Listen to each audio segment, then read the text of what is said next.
I'm Dwight Drummond. Tonight, Premier Doug Ford pays a visit to the Lieutenant Governor, triggering an election in Ontario.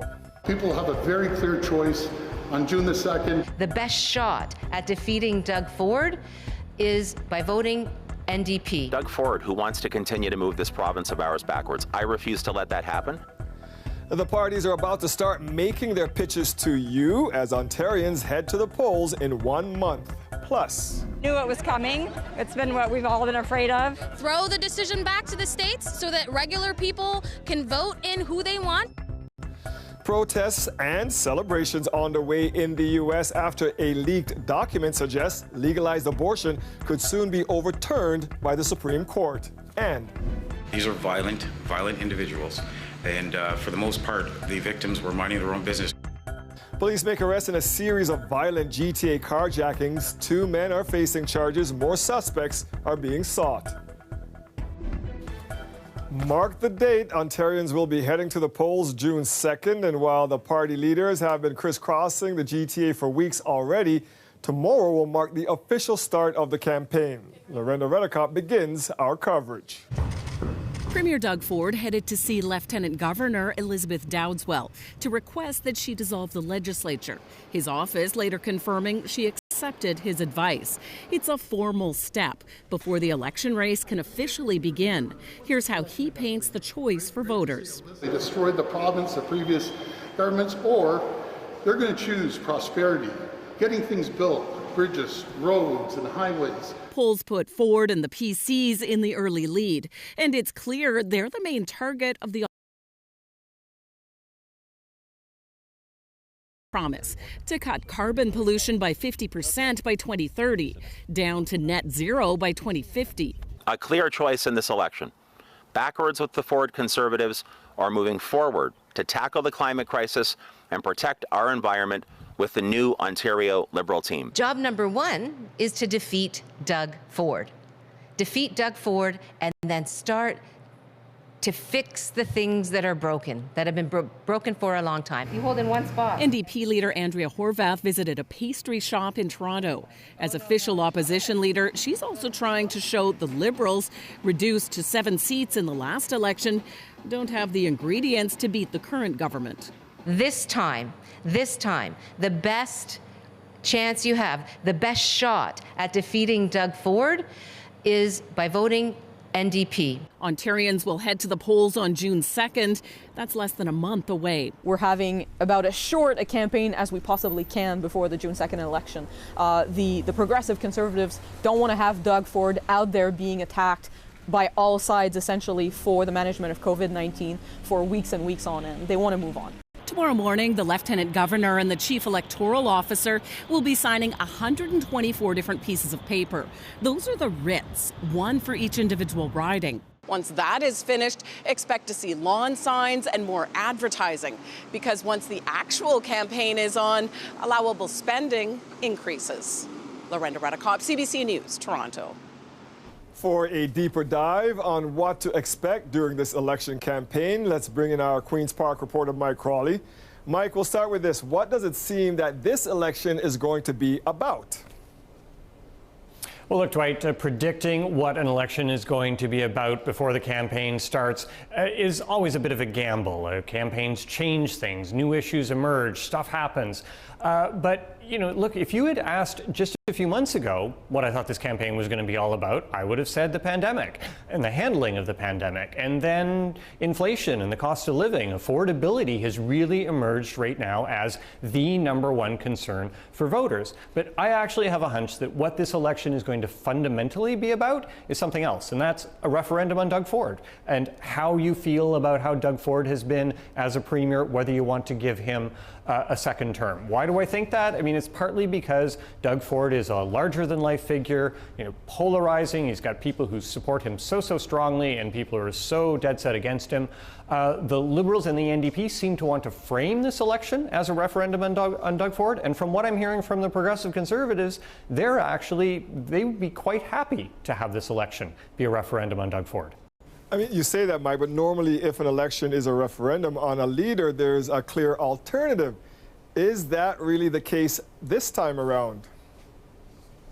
So no clear alternative has emerged yet, and this is different from, let's say, a change election. The last election, it was a change election. The people of Ontario had made up their minds that they wanted to get rid of Kathleen Wynne, so that wasn't really the question. It was, who do you want to succeed her? In this case, it's more of, how do you feel about how Doug Ford has done as Premier? And look, the Liberals and the NDP are kind of jockeying for that position as the one clear alternative. Andrea Horvath making a blatant pitch for strategic voting, saying that the NDP is best positioned to form a government instead of Doug Ford. The Liberals, their pitch is a little less blatant, but when I talk to them, they feel confident. They don't even need to say it. They feel that the voters out there know that if you want to defeat Conservatives, you vote Liberal. So I think that dynamic is going to have an impact on things, and in particular in the polls. If the bottom falls out of, let's say, the NDP support, and the Liberals start to really challenge the PCs, then that can kind of become a bit of a self-fulfilling prophecy and give the Liberals some momentum. Now, Mike, you did say that the PCs would be happy then to have this be a referendum on Doug Ford. Why? So I think some people overestimate the antipathy towards Doug Ford, and the PCs feel that as a leader, he's doing well. He polls well. He polls well among working class voters, among people in the 905, among people in the smaller cities in the north. His approval ratings, even at the worst of the pandemic, were still good enough to give him another term. And also, the PCs kind of like Doug Ford and what he represents. If you hold him up against his opponents, they actually feel that he shows, leadership that the other two lack. So, the PCs, they just feel that their messaging about Ontario coming out of the pandemic is working, and the sort of forward-looking, optimistic, the Yes Express, they're calling their bus. This is the post-pandemic Ontario that the PCs feel that Doug Ford represents, let's say.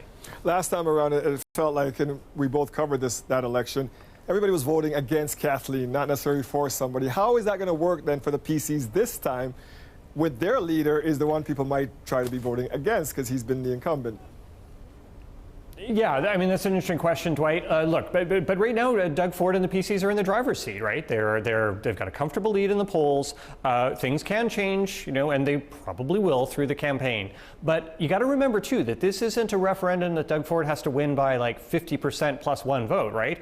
All he's got to do is hang on to the same voters who picked him last time, right? And in particular, it's those non-traditional Conservative voters who came to the PCs in that last election in large part because of Doug Ford.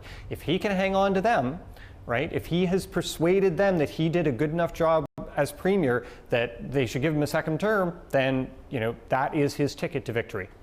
And we will be following your work closely through the next month or so, and after that too. But June 2nd is fast approaching. Our Queen's Park reporter, Mike Crawley. Thank you, Mike. You're welcome, Dwight. Now, still ahead, CBC News has requested interviews with the leaders of all four major parties ahead of our June 2nd election. Tonight, we'll show you Mike Crawley's conversation with Ontario NDP leader Andrea Horvath. That's coming up a little later in the show. A leaked document indicates the U.S. Supreme Court may be ready to strike down the legal right to abortion. The draft document outlines reasons the country's highest court could overturn the landmark Roe v. Wade ruling, the 1973 decision that legalized abortion nationwide. As Katie Simpson reports, while this is a draft and not the final decision, it set off shockwaves across the political spectrum. Moments of tension in front of the U.S. Supreme Court.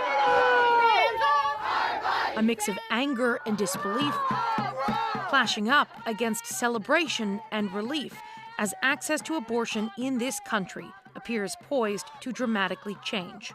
It's just jarring and heartbreaking to me. It's a turning point. We love babies in America. The news outlet Politico obtained a leaked draft of a Supreme Court opinion that would overturn Roe v. Wade, the decision that has protected access to abortion for nearly 50 years.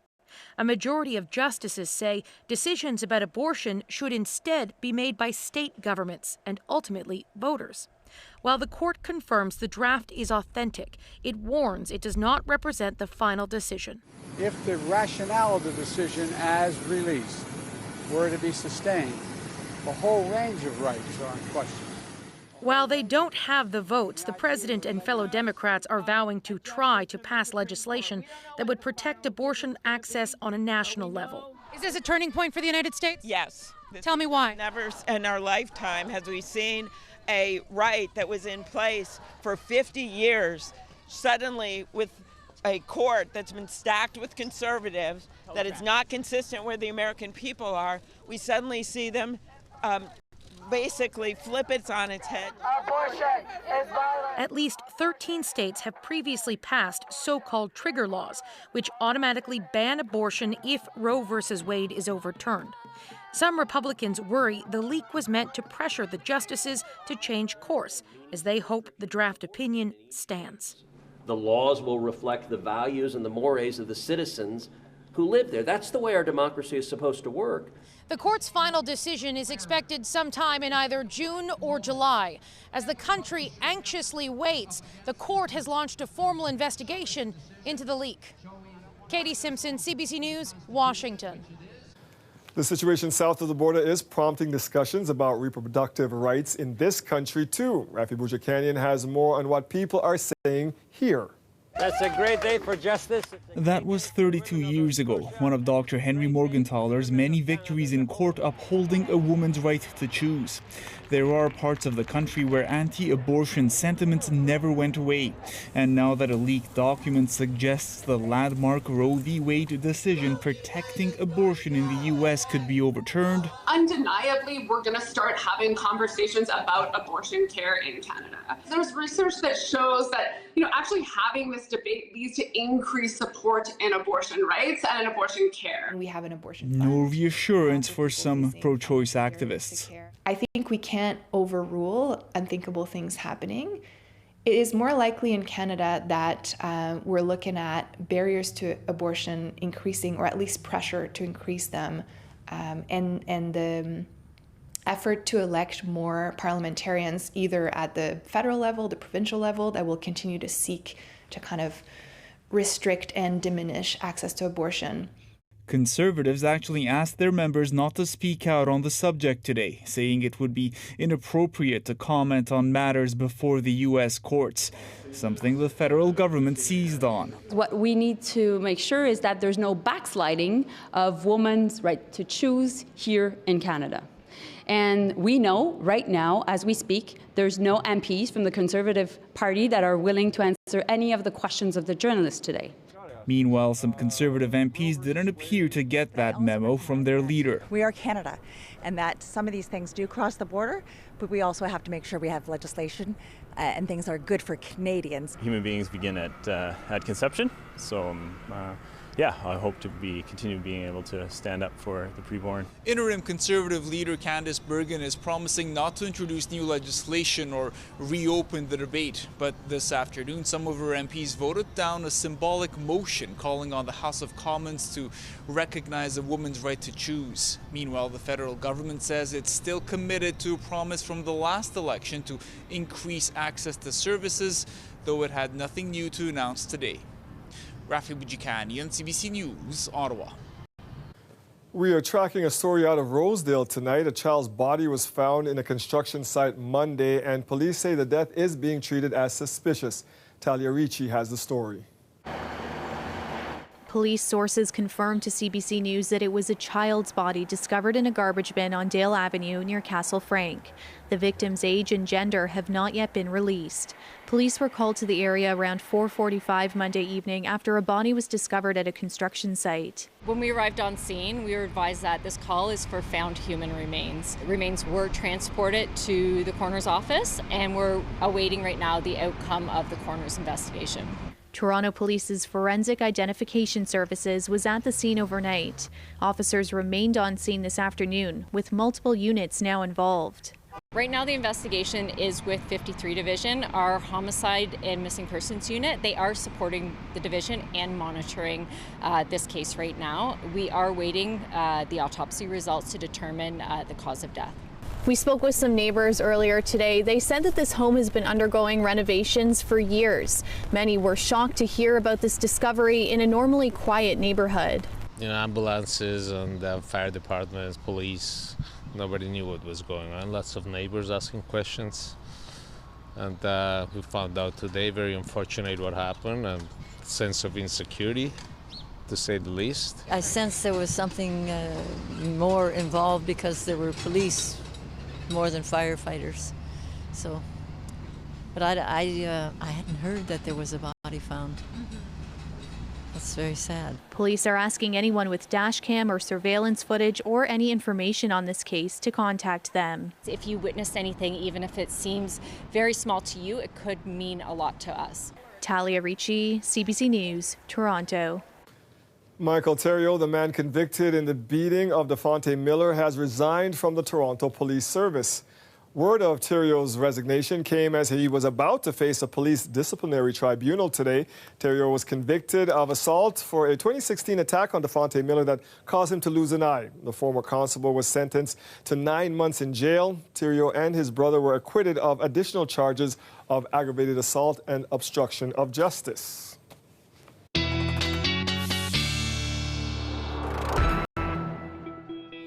Now, I'm getting older, so my mind is not as sharp, Colette, but I could have sworn you had a whole bunch of sunshine. Like, wasn't there sunshine on your map for today, yesterday? No? No? You know, some sunny breaks in the morning. That was about it.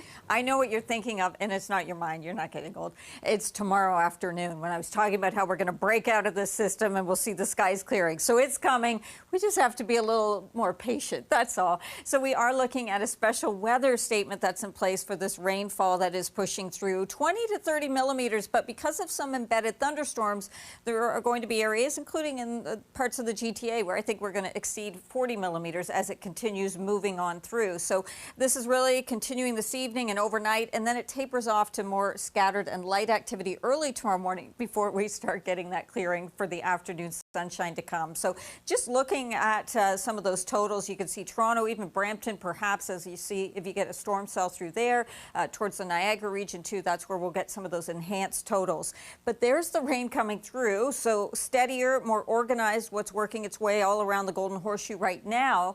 And as we look at how it progresses, I know it looks like, okay, as we get into the later evening, here's going to be a nice chunk of things drying out. No, watch how this will fill in. So it picks up more moisture, continues its course, and keeps on moving through. Once we get rid of that, we get that erosion of the cloud cover, and that's when, Dwight, we're going to see some of that sun coming back at us. So things will be improving with a high of 16 for tomorrow afternoon.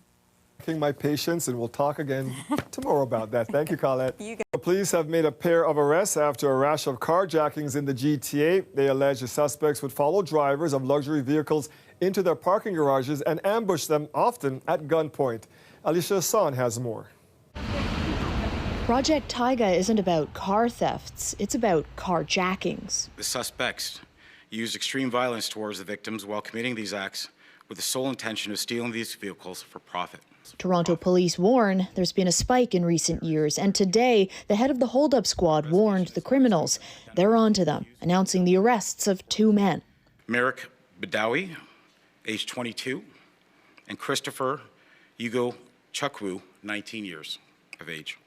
Toronto police allege they're responsible for multiple carjackings, including this one in the middle of a busy intersection, another at Yorkdale Mall. Seen here attempting to get into this white car, but the driver kept the doors locked, so they jacked this Honda Civic instead. The Toronto police allege they would drive stolen vehicles like this grey Porsche, follow someone else's luxury SUV, and jump them as they parked. This video shows 2 men dragging the driver out of their vehicle. These are violent individuals, and for the most part, the victims were minding their own business, going about their regular routines, and ambushed. Police tracked the suspects down to a Mississauga hotel room, where they found a loaded gun, stolen car keys, and a device that copies key fobs. They also arrested 2 women who were there on firearm offenses, and between the 4 of them, they face over 90 charges. 2 drivers out there concerned it could happen to them, police say. Be aware of your surroundings. Invest in dash cam footage if you can. Try to comply as best as you can to lessen the propensity for violence. To the criminal organizations doing the carjackings, Inspector Harris says it's only a matter of time. By no stretch of the imagination is this investigation completed. Ali Chiasson, CBC News, Toronto. The second Toronto suspect on Canada's most wanted list has been arrested. Toronto police say the man wanted in connection with a so-called $1 million heist was arrested just days after appearing on the BOLO list. The robbery happened last April. Police say two suspects confronted an employee at gunpoint outside a business, forcing the victim to take them to a locked back room. The suspects then filled a garbage bag, getting away with $1 million in cash. The next month, the same suspects attempted a home invasion but couldn't gain entry to that property. One of the alleged robbery suspects and two getaway drivers were arrested later that year. 22-year-old Emmanuel Rawson was arrested 3 days after being named to the most wanted list. He's now facing 7 charges. The Toronto Maple Leafs couldn't have asked for a better way to start their first-round playoff series with the Tampa Bay Lightning, blanking the team 5-0. And as Greg Ross tells us, the Leafs were still riding that high today at practice. You don't have to be a Leafs fan to get your haircut at this York barbershop, but it's encouraged. The Maple Leafs center of the universe. That's what I'm talking about. Owner Peter Calamaris has created a shrine to the Leafs, and after last night's 5-0 victory in Game 1, he says the enthusiasm here and around the city is high. The buzz that I'm hearing in my Clippers is nowhere near the buzz that's happening in this city right now. And it's not just fans who are buzzing. Leafs head coach Sheldon Keefe says spirits were high at practice today. Certainly this time of year, you come in after a win and you're feeling good. You're wanting to get back on the ice. You're wanting to continue to get to work. It's a lot easier to do that. A lot of talk at practice centered around the energy from fans who were at Game 1 last night. Defenseman Morgan Riley says they felt it all the way down on the ice. Obviously, the intensity in the building, the energy of the fans being involved, really has an impact on the players. The Leafs say it gave them the boost they needed in Game 1 as they dominated the defending Stanley Cup champions. As good as the Leafs looked in Game 1, Lightning coach John Cooper says the real story is how bad his team played. We were probably a little lazy in some areas. I think we hoped for some plays instead of working for some plays. Yes, Toronto took advantage of mistakes, but they were our mistakes. We got to dig in a little deeper. It was way too easy a night for their goaltender. Cooper says his team is experienced enough to turn the page on what was a difficult night for them. The question is, will the Leafs be ready? I think we're expecting a push. Obviously, it's an important game. They're a great team. They're back-to-back champions of this league for a reason, so I wouldn't expect anything less than a great effort. The guys know that it's one game here, and we're playing against a very good team that is going to respond very well tomorrow. And reality is that as well as we played yesterday and as good as we feel about our game, we're going to have to play better. Game 2 goes tomorrow night at Scotiabank Arena. The series then shifts to Tampa for Games 3 and 4. Greg Ross, CBC News. As we told you at the top of the show, the Ontario election campaign officially gets underway tomorrow. CBC News has requested interviews with the leaders of all 4 major parties ahead of the June 2nd vote. Tonight, we have some of Ontario NDP leader Andrea Horvath's conversation with our Queen's Park reporter Mike Crawley. Mike began by asking Andrea Horvath what makes her different from Doug Ford. Well, I think our character comes from our life experiences. And for me, my life experience is as a working class person. I grew up in Steeltown in Hamilton, daughter of an auto worker. But that showed me that when things don't go the way that they should be going or the way you think they should be going, then you got to roll up your sleeves and try to make a change happen. I've had situations myself as a single parent before I even had my son, when I was in the early parts of my career, where it was hard to make ends meet, where I was worried about paying the bills, where I actually literally had to go to a grocery store and use my Visa because my paycheck didn't make it to the end of the month. And I know families face those kinds of challenges. I don't think Mr. Ford has faced those kinds of challenges. He comes from a privileged place, and right now, I think this is a time when people need a premier that gets them and that has faced some of the struggles that they face as well. If there is one overarching theme, one actual ballot question in this particular election, what do you think it is? Well, I would say it's who's going to actually fix the things that matter most to you. because we've seen government after government not do that, and we're in a space right now in Ontario where, as I mentioned, there's a lot that's broken, and I think there's a lot more people that recognize the things that are broken. I talked about healthcare, but we also know that there are problems with education, affordability. If this past 4 years has made people worse off, and generally it has, unless you're a buddy of Doug Ford's, and if the last 15 years prior to that didn't actually fix the things that were broken, in fact contributed to these things being broken, there really is only one path forward for a government that is going to take seriously fixing these basics, making sure that the mess that we've had to deal with is actually cleaned up. There might be an argument to be made that even Doug Ford and the PCs recognize that, because if you look at the tone of some of what they've been saying lately, they're referring to how there's been neglect of the system before they were in power, right? And they're now announcing all of these plans to spend more money on building hospitals and long-term care. So if they recognize it, why shouldn't the voters trust them to be in power and to fix the things? Well, they've had 4 years and they've done the opposite. When they came in, but they've had COVID to deal with during this time, right? Sure, except that when they came into office, they started cutting right away. They started cutting education. They started cutting public health. They started cutting ambulance services. Even during the pandemic, they were cutting education. How does that make any sense? So have they maybe though now recognized that was the wrong tack? What I think they're probably desperately trying to convince people not to pay attention to who they really are, and instead, buy what they're selling now. But what they're selling now is not the history of how Conservatives operate in Ontario. And they were following that pattern. We all remember Mike Harris. We all remember the cuts. We all remember how devastating that was for our province. Sadly, 15 years of Liberal governments in charge didn't fix that. But the last thing we need now are more of Doug Ford's cuts. So he can say anything he wants heading into an election campaign where he's failed Ontarians over the last 4 years. But we've seen even the promises from his last election haven't been kept. He only kept about 37% of his election promises. And so what there's that saying about you judge the future behavior by the past behavior. We know that Conservatives aren't in it for everyday families. They're not in it for everyday folks, regardless of what they say now on the eve of an election or on the precipice of an election. We've seen that movie before. All right. Thanks for your time, Andrea. My pleasure. Thank you. Ukraine says Russian forces began storming the steel mill in Mariupol not long after some trapped civilians were allowed to leave.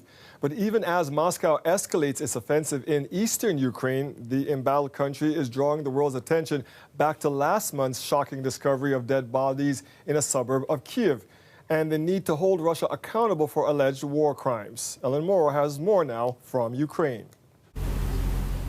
At the morgue in Bucha, people still come every day to collect the bodies of their loved ones killed during the Russian occupation of this town. Alexander says his father-in-law Anatoly was shot in both legs by Russian troops and slowly bled to death. This was him, 75 years old, when he died. He was a nice old man. They didn't have to hurt him, he says. They had no reason to kill him. More than 400 bodies have been recovered in Bucha and brought to this morgue, overwhelmed by so much loss all at once. Many were exhumed from shallow or mass graves following the Russian retreat from this area around the capital, Kyiv. Ukraine is probing a litany of alleged war crimes by Russian troops. Today, Ukraine's prosecutor general accused Russia of using rape as a tactic of war, calling Russian President Vladimir Putin the main war criminal of the 21st century. The Russians have done here a lot. They have done here murders. They have done the tortures. Russia denies any wrongdoing despite the mountain of evidence that's been piling up for weeks. Let these non-humans know, she says, will identify everyone and establish their guilt. Russia is also accused of renewed shelling at the Azovstal steel plant in Mariupol, blocking efforts to free more civilians. It's believed dozens, if not hundreds, are still trapped inside the factory. The first group of evacuees from the plant finally arrived in Ukrainian-controlled Zaporizhia today after weeks underground and 2 days on a bus. We can start a new life from scratch, she says, but I don't want to. I want my previous life. A life now so far gone in the face of this invasion. Ellen Morrow, CBC News, Kyiv. As the West intensifies its sanctions against Russia, middle-class Russians are being hit hard, including those working in the auto sector. Briar Stewart takes us to a Russian auto town where thousands are out of work, but still few will speak out against the war. This is the route that Alexander Abrosimov has driven to work for the last 12 years. He's a mechanic at Volkswagen in Kaluga, Russia, but is one of 4,000 employees who've now been told to stay home and wait for a call. Знаете, обеспокоенность она есть, но не сказать, что она сильная. Риск всегда существует. Тем более на заводе у нас неоднократно были сокращения. But this time those cutbacks are because of war. Volkswagen stopped operating in part because sanctions have made it difficult to get a hold of supplies. Abrosimov and the rest of his co-workers are getting paid some of their wages, but it's not clear how long that will last. Kaluga is an industrial town of 320,000, and its 3 foreign car makers have all suspended production, leaving 7,000 employees with an uncertain future. Beyond Kaluga, this automotive journalist said most of Russia's car production is either suspended or struggling. Российская отрасль автопроизводства в России, оно очень сильно связано с мировым рынком. И закрытие от мирового рынка, оно сильно ударит по сектору. Из-за отсутствия поставок новых в большом объеме не предвидится. Since the invasion began, more than 700 foreign companies have pulled out or cut back their operations in Russia. Locals complain that sanctions have led to a rise in food prices, but it's rare to find someone like this woman who's against the war and fears for the future. Плохо будет нам жить, которые небогатые. Думаю, что ничего хорошего нас не ждет впереди. Patriotism is strong here. Throughout the cities, there are posters of the letter Z, a symbol of support for the military. Мы в 90-х годах на хлебе и картошке жили, и сейчас перетерпим. И весь мир узнает, что мы были правы в этой помощи, и все обернется только за нас. Back at Volkswagen, Abrosimov is optimistic and says Russia can concentrate on other markets. Хорошо, что Европа и США, страны Запада, это не весь мир. У нас есть азиатский регион. But that's no guarantee this factory can restart anytime soon. In a country increasingly cut off by sanctions, the question is just how long can business sit idle? Briar Stewart, CBC News, Riga.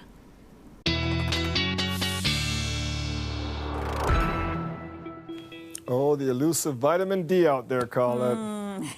Yeah, that's why you have to take those vitamins when we're not getting that sun and through those winter months. But hey, we're going to be getting it the natural way by tomorrow afternoon. Let's get through what's happening in the meantime. Special weather statement as the system is making its way through. Quite a bit of moisture to work with here. That's why we're talking that range of 20 to 30 or just over 30 millimeters. But there are some thunderstorms they've been brewing in the U.S. And as those kind of wind down but make their way across the international border, then we get into some embedded storms that will add to some of those totals. So a few areas will be over that 40 millimeter mark. Now, the current temperatures look like this, a little cooler due to the breeze and the effect from the lake, but Hamilton at 7. Everywhere else, we're kind of looking at double digits. Sarnia, though, at 9. But 10 for Toronto right now. Not a lot of change in that temperature. In fact, nearly steady as we go through those overnight hours. The winds will be a little bit stronger from the north tomorrow morning, so a cool feel after the wetness that goes through, and then things improve. So here's this batch. You can see it pops up here. See those blue? A few lightning strikes there south of the border. Those ones aren't likely to come through the GTA. It's what's happening in the Ohio Valley right now. Through the evening, it looks like we're getting some breaks, but actually it fills back in a little bit. So still through the overnight, some heavy downpours here and there at times. And then towards tomorrow morning, we see things breaking apart. And by the afternoon, we get that sun coming back at us. And that's what's going to help us get to that 16 degrees for our daytime high for tomorrow. Looks good into Thursday, too, just some increasing cloudiness that we will be seeing. And in terms of those rainfall accumulations, you could see some of these areas, Brampton perhaps as well, where you may get over that 30 millimeters, closer to 40. The temperatures tonight, and then a look at what happens as we move through. A little cooler Friday, Saturday, but looking pretty good for Mother's Day there. Could you hear me complaining about the accumulating rain? I didn't know my mic was up. Thank you, Colin. No, I didn't hear it. Thank you. You're welcome. Rail workers at Toronto's Union Station are heading back to their jobs after a 2-week strike. It's good news for our GO customers, as both rail and bus. So we are very happy for the company and for the workers that they have resolved their issues. The union representing workers and the Toronto Terminals Railway have reached a tentative agreement. 95 workers, including train directors, electricians, and signal communication staff, walked off the job on April 20th. They've been without a contract since late 2019. Some transit service at Union was impacted by the dispute. Operations are expected to return to normal as workers get back to their jobs starting tonight. Mayor Tory was on hand today as Microsoft officially opened its new Canadian headquarters here in Toronto. I don't go to a lot of openings of this kind, a few, ones that I think are special and very important. And I think this one is very important because of the message that it sends about Toronto as a centre for innovation and for creativity. The mayor getting a tour of the new facility, which is located at 81 Bay Street. The 130,000 square feet space spans 4 floors of the building. Microsoft says it's equipped with cutting-edge workplace technology and state-of-the-art amenities. The location is meant to be a hub for Microsoft employees, customers, and partners to collaborate. As we head to break, here's a look at where the markets closed today. The TSX closed up by 213 points. The Dow climbed by 67 points. The dollar traded higher at 77.84 cents US. We'll be right back. An emotional moment for Raptors president Masai Ujiri today. Speaking at the team's season-ending press conference, Ujiri commented and commended Pascal Siakam for the mental strength he showed on and off the court. I'm so proud of him. There's nothing. Watching his press conference the other day, I want that guy on my team. I want that kind of fighter on my team. If you can come back from that in life, you saw it. You saw what people called him, racist, all the things that were said about that guy because of basketball, because of sports. Yeah, he gets paid, but he's also a human being. Siakam was the target of racist abuse following his performance in the NBA bubble last season, but the power forward came back strong this season, averaging 23 points a game. Raptors coach Nick Nurse yesterday said Siakam's work ethic reminds him a lot of Kawhi Leonard. The Leafs will be looking to go up 2-0 in their playoff series against Tampa Bay tomorrow night, but they'll have to do it without forward Kyle Clifford. This hit in the first period has earned Clifford a Game 1 suspension. There it is. Tampa's Ross Colton went face first into the glass after Clifford hit him from behind. Colton was okay and continued to play. Clifford also received a 5-minute boarding penalty and was kicked out of the game. The late hockey legend Guy Lafleur was given a final goodbye with a national funeral ceremony in Quebec today. And as his casket arrived at the cathedral in downtown Montreal, a familiar chant spontaneously broke out. It's the cheer the man wearing number 10 had heard countless times during his heydays. Alison Northcott reports.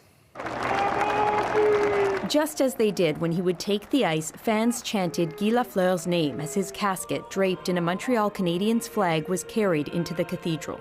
We came here just to honor who he was, who he is, who he will always be for us. Hundreds came to say goodbye to a hockey giant who won 5 Stanley Cups and inspired generations of fans and players. He was a great man, generous and good partner on the team. Pierre Bouchard was his teammate. Always was nice to us. He did most of the job, but it's all right. We followed, we took the credit after. To say thank you to Guy Lafleur for everything he gave us over so many years, all the wins, all the inspiration, the incredible games he played, but also his deep humanity. Inside, Lafleur was remembered as passionate, extraordinary, irreplaceable. He was not only a superstar, Hall of Fame hockey player, but also a warm, humble, and normal human being with an outstanding sense of humor. I could go on for hours talking about the kind of person Guy was. Former teammate Larry Robinson reflected on losing both Lafleur and former player Mike Bossy all in recent weeks. Heaven has them now, and it is my hope and my prayer that they're not looking for a big defenseman just yet. Thank you. Lafleur's son, Martin, said from an early age he knew his father was someone exceptional. Merci pour toutes les valeurs que tu nous as transmises, Dad. Nous t'aimons. Thank you for the values you imparted on us, Dad, he said. We love you. And now the end is near. As the ceremony ended and Lafleur's casket was carried away, Frank Sinatra's My Way played outside the church for the man known to chart his own path. His widow, Lise, looked out at the crowd of fans across the street as they cheered, "Thank you, Guy," one last time. Alison Northcott, CBC News, Montreal. I could stay here for the whole day. My husband take me away after 2-3 hours. Sometimes we do picnic. Nice. April showers bring May flowers and cherry blossoms. Hyde Park visitors today treated to the Sakura tree bloom. The park is restricting vehicle access to allow for more foot traffic, while Hyde Park is Toronto's most popular cherry blossom destination. 15 other locations in the city will also see Sakura blooms. Japan has shared Sakura trees with different cities around the world. The couple you are about to meet grew up in Wuhan, China. Every spring, Robin Liu says he would go to the local university to enjoy the blossoms with his family. Now he and his wife own a bakery here in Toronto, creating dazzling cakes using real Sakura flowers from Japan. Take a look. Every year in Toronto, we see the cherry blossom trees. That's where the inspiration came from. It's so beautiful and so special. We have to pick a good and whole ones, and we're gonna pick a few. Hi everyone, my name is Robin, and I'm a partner at Shoe Cake Boutique. We're not a typical bakery or cake store. We call it a New World Euro-Asian. Make it new and more innovation. The Kyoto is actually, on top of it, it's also a secure layer. We started the business 5 years ago in the spring. At that time, we were thinking how can we came up with very special product? The cherry blossom with the Sakura come into our mind. I come from China, a city called Wuhan. I think a lot of people may know the name now. When talking about the Sakura cherry blossom, it's always it's related to Japan. But actually, in Wuhan, it's also famous for the Sakura. It's actually in the university, and we have lots of cherry blossom trees, which it came from Japan directly. In our childhood, every year in the spring, we would go to the place to see the cherry blossom. That's where our memory came from. We only think, oh, okay, can we do a Sakura cake? But we want to use the actual Sakura. We know there was a salty Sakura. That's how it was kept, so we can use it. The first thing was how can we get it? We have to get it from Japan directly, which takes a lot of time for us to find it and ship it to here. And then we did a lot of research how to use it in the cake, especially to make it beautiful, right? And to make it edible. I mean, that's also important. But the flavors would be another very important thing we need to think about. We did try over 100 times, mixing all the different flavors together to make it more balanced. So that's how we came up with our first product. We named it Kyoto. It's actually a Sakura mirror on the top of the cake, and then mascarpone cheese cake, mousse cake, and with the layer of the matcha mousse in it, and then we have a very crunchy cookie base. We do have customers, they bring their Sakura cake with their families and friends to see the cherry blossom, and then they eat it there actually. For me, it's all about the families and the memories. The cherry blossom is actually with our childhood. All I have to say is yum. Call it yum. Yeah. Oh, I'm so excited. I have to try that. Matcha, mascarpone. Delicious. Okay, this is what's happening. We have the rain moving through the special weather statement. So at times that rain is heavier and into the overnight, some embedded thunderstorms too. Around 9 degrees. The temperature nearly kind of steady through the overnight hours. We will break out of this. A few light showers early tomorrow morning, but into the afternoon, we'll see those clouds breaking up, and that will push us to a high of 16 degrees. So improvement on the way. We just got to get there, Dwight. Thank you, Colette. You're welcome. Thank you for joining us. That's it for us tonight. Kilda has you covered. Not tonight. We're watching hockey instead.